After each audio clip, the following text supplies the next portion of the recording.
We will call to order the regular board meeting of the Chicago Board of Election Commissioners. Good morning. My name is Maricel Hernandez. I'm the chair, and with me today is Commissioner June Brown Present. and Commissioner William Cressy. Also present. Next item on the agenda is consideration of the agenda. Any proposed changes? No? Yes? I believe there were, I don't know, the meeting minutes that are available for today. Commissioner Brown, were you ready for those other two sets? Why don't we just hold them to next week? I've kind of been, Okay, so that would be items B and C under item 4. Okay, so we will address those at another meeting. Thank you. Okay. No objections. Okay, and so now we will move to approve the meeting minutes of the regular board meeting of November 26, 2024. Is there a motion to approve? so moved, Commissioner Brown. And seconded by Commissioner Cressy. Motion, it has been moved and seconded. All those in favor, please state aye. Commissioner Brown votes aye. And Commissioner Cressy votes aye. Motion passes. Thank you. Next is the a report from our Assistant Executive Director, Mrs. Spera. Good morning. Good morning, Madam Chair. Good morning, Commissioner Brown, Commissioner Cressy.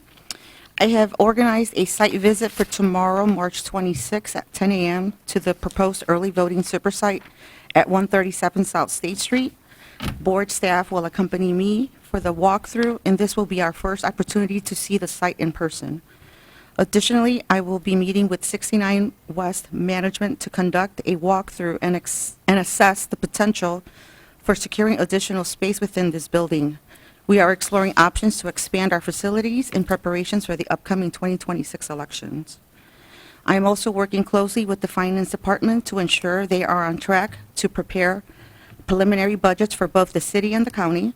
Once the drafts are ready, I will share them with the board members for review. Last week, we were invited to a demonstration by the Cook County Board of Election staff to review their new vote-by-mail drop box.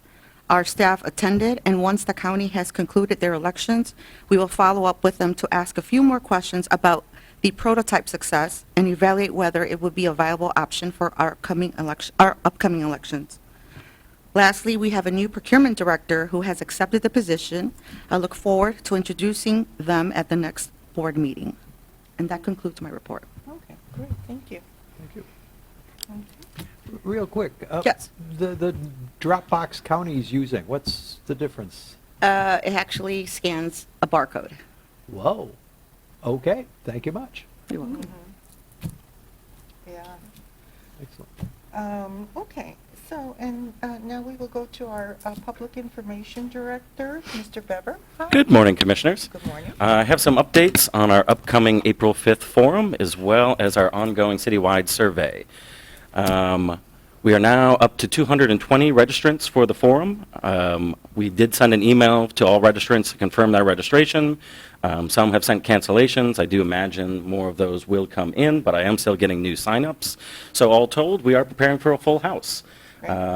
I have been made aware, especially with our friends over at League of Women Voters, there is a rally going on that day. We know it's busy times, but given the responses that we've got back so far, the confirmations for organizations and panelists, I think we're going to see a nice full house, likely probably around, hopefully 200 or underneath that. For the citywide survey, we are up to over 6,000 survey responses. Wow. I've been updating the commissioners, and we will share some initial results with our panelists and people involved in the forum, as well as after the event on social media. Again, we'll prepare this as a final report. But for a survey that's 4 pages long, that has a lot of different types of questions, I think we're very encouraged to see this many Chicagoans take that seriously, provide their feedback on their voting experience, as well as possible legislation and the future of legislation.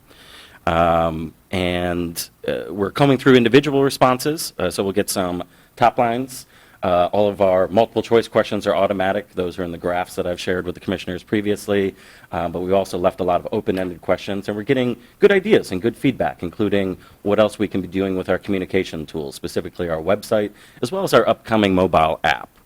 And speaking of that mobile app, we are finalizing the RFP for that now.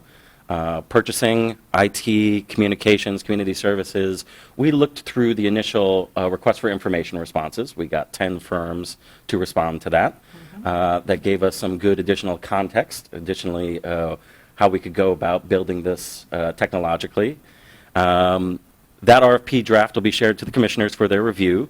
I'm working with purchasing. Ideally, responses would be due by the end of April or very early May.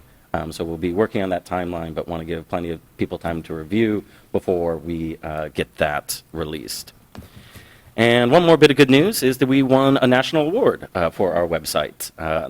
It's the silver winner for government websites from the Muse Awards.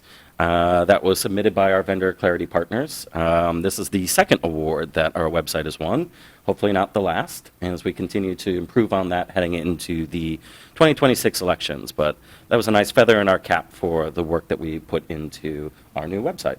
Exactly. Very well deserved. Thank you. That ends my report, but happy to answer any questions. Just compliments on the survey. I've received some positive feedback on it, though I did receive inquiry from one person who thought, is this spam?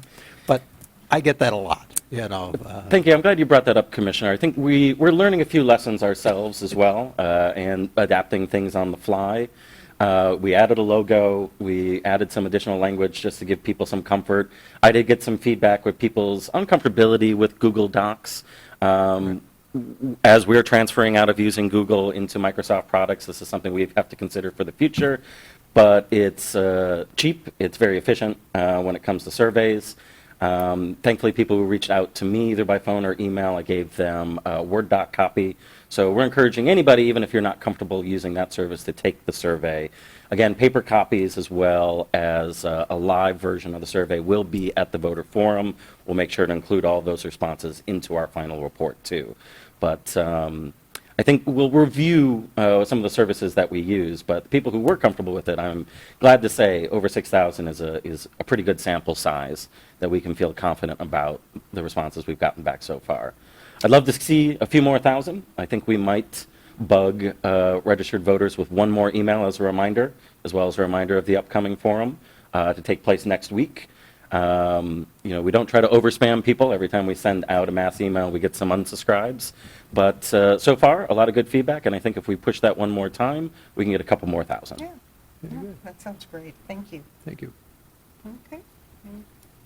If there's nothing further, we'll proceed with old business, infrastructure projects and changes in election administration, including electronic poll books and voting equipment. Is there anything up to new? No, thank you. And Mr. Lasker, anything on legislation? Thank you, Madam Chair. You all saw that we received an updated bill list and summary report from Mr. Blada. He did circle back with me to say that of the fractions, there were thousands of bills pending. A fraction of them have made it past any committee stage, 0 of which are election related. So we are just standing by still for an omnibus bill. Okay, thank you. And so let's go to new business. We have approval of an employment action pursuant to 10 ILCS 5/6-25. And is there a motion to terminate the employment of Charles Holliday Jr. as the board's executive director pursuant to Section 6-25 of the Illinois Election Code, effective immediately with the last day in pay status of March 28, 2025? So moved by Commissioner Cressy. Seconded by Commissioner Brown. Properly moved and seconded. All those in favor, please state aye. Commissioner Cressy votes aye. Commissioner Brown votes aye. Motion passes. Is there a motion to appoint Sandra Spera as interim executive director? So moved by Commissioner Brown. Seconded by Commissioner Cressy. Properly moved and seconded. All those in favor, please state aye. Commissioner Brown votes aye. Commissioner Cressy votes aye. Motion passes. Thank you. Next, we'll go to our legal report. Mr. Lasker. Thank you, Madam Chair. First of all, I just want to echo my extreme happiness that we've hired somebody for the procurement officer position, Ms. Carolina Roman. I was able to attend the interview with her. She's an extremely qualified procurement person currently working in that capacity with the Northern District of Illinois Courthouse down the street. And she's looking forward to coming into local government as compared to with the federal system. She's a Chicago native. and this is going to give her an opportunity to really take charge and help us with the ongoing project of modernizing the board's procurement policies. So I'm just very pleased about that. We also had an interesting appellate court decision regarding apparent conformity. It's an unpublished decision, but it was interesting that the scope of apparent conformity review on the nominating petitions that were filed, a local village clerk declared later that the candidate was not qualified. The candidate had filed for village president or mayor, but had also then filed nomination papers for a community college district, and the clerk determined that those two positions were incompatible, and therefore under apparent conformity, no electoral board objection was filed. Under apparent conformity, the clerk refused to certify the candidate to the ballot, the village clerk. And there was a lawsuit that ensued where the candidate argued that the right to stay on the ballot, but the court argued that the candidate was unable to fulfill the pleading requirements for the injunction that was needed because they could not claim that they did not file the nomination papers for both incompatible offices. So it's interesting that it might expand upon the realm of authority for apparent conformity matters, although as an unpublished decision it can't be cited as authority. It's just an interesting case in the world of election law, so I thought I'd let you know about it. I can send you a citation. I don't actually have it in front of me down here. But other than that, I'm continuing to work with all the departments on the various ongoing projects, and we'll be seeing you in person for the next meeting. Okay, Thank you. great, thank you. We will now proceed with we have 3 financial reports.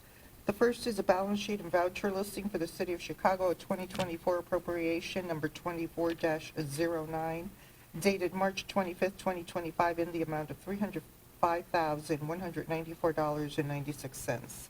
Is there a motion to approve? So moved by Commissioner Cressy. Seconded by Commissioner Brown. Properly moved and seconded. All those in favor, please state aye. Commissioner Cressy votes aye. Commissioner Brown votes aye. Motion passes. Thank you. Next is another balance sheet and voucher listing for the City of Chicago, a 2025 appropriation number 25-01, dated March 25th, 2025, in the amount of $1,107,720.33. Is there a motion to approve? So moved by Commissioner Brown. Seconded by Commissioner Cressy. Properly moved and seconded. All those in favor, please state aye. Commissioner Brown votes aye. Commissioner Cressy votes aye. Motion passes. Thank you.